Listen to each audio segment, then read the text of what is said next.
So, what is this extra loop on the trombone? It's commonly called an F attachment, and what it does is it lowers the trombone from the key of B flat to the key of F when you depress this trigger with your left thumb. Sometimes your right thumb if you're doing some crazy mute stuff. It lets you play some notes that are usually inaccessible on a straight tenor trombone. And I also find that it gives you some interesting trill options.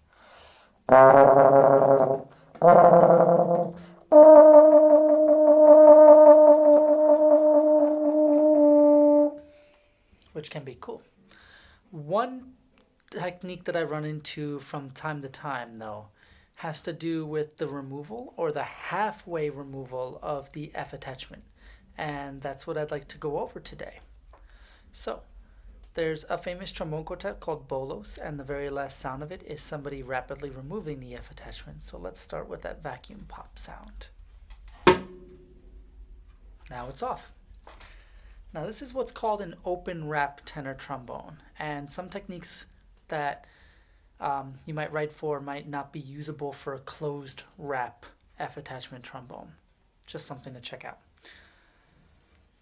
When the F attachment is completely off, you can route the sound out from here by again depressing the trigger.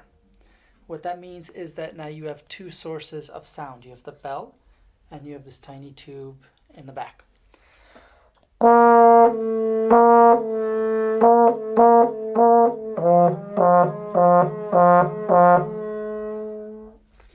Which can be very useful for a really cool effect, because most of the time if you don't make a big production out of it, the audience might not even see you removing the F attachment. They might not even know it's gone.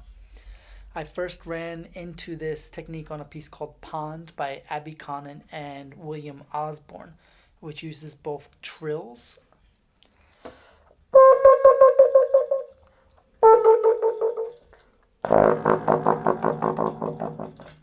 and melodic material with this F attachment all the way off.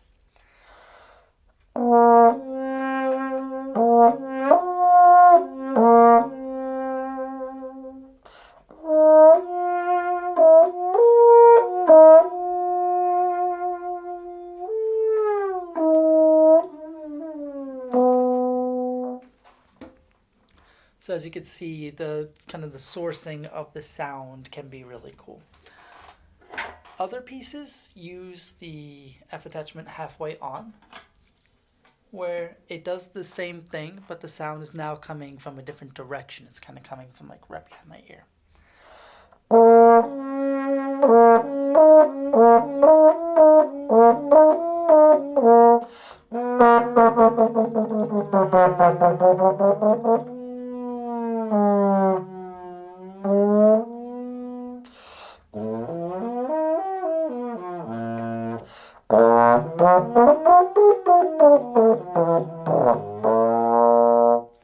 One thing that this is useful for is just making the sound suddenly a lot softer, because you won't be going through the bell flare, kind of the megaphone aspect of the trombone. You'll just be routing the sound through this little hole here.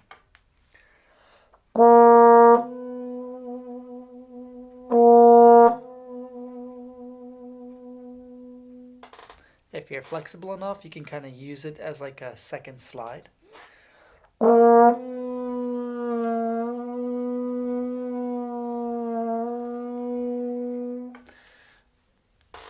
Doesn't do a lot, but it's there and it's kind of amusing to look at. One other thing that we can show that this is good for is actually inspired by a trumpet piece that I've seen where the trumpet player removes a second valve by I'm blanking on the name right now. You can kind of blow over the top of these holes like a flute.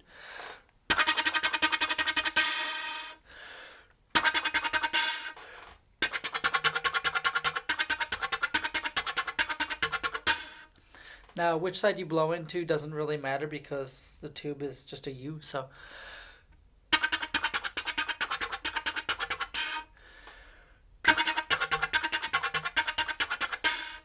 And anybody that has experience with flute playing, which I can't do to save my life, can probably get some jet tones or jet whistles out of this.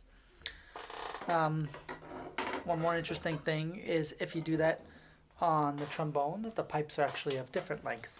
One pipe goes from here to here, and it's almost double the length of pipe that goes from here to here. So you'd have on the shorter pipe,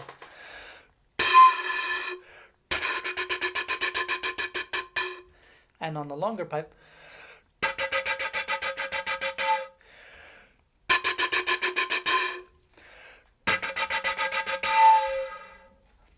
and you can also open the F attachment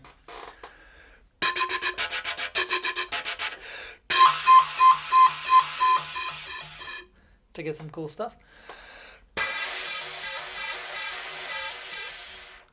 which ends up routing some air through the bell. So if I stand so you can see the bell,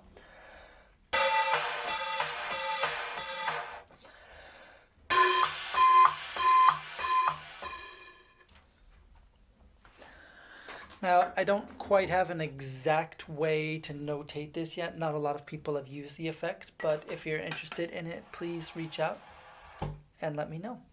That's the other really fun thing that nobody's ever really used, but as you put the F attachment in and out, it creates kind of a vacuum seal, but it's not total, so you hear some hissing air sound. But you can actually get kind of these like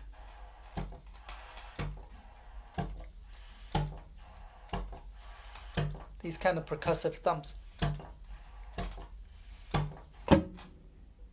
And then a really classic vacuum pop, which doesn't hurt the F attachment. Though if there's a trombonist that's saying they really don't want to do it because they're going to hurt their instrument, maybe just, be okay with it. Yeah, but it shouldn't hurt the instrument at all in any way. I've never seen any long-term damage from this effect. All right, thank you so much.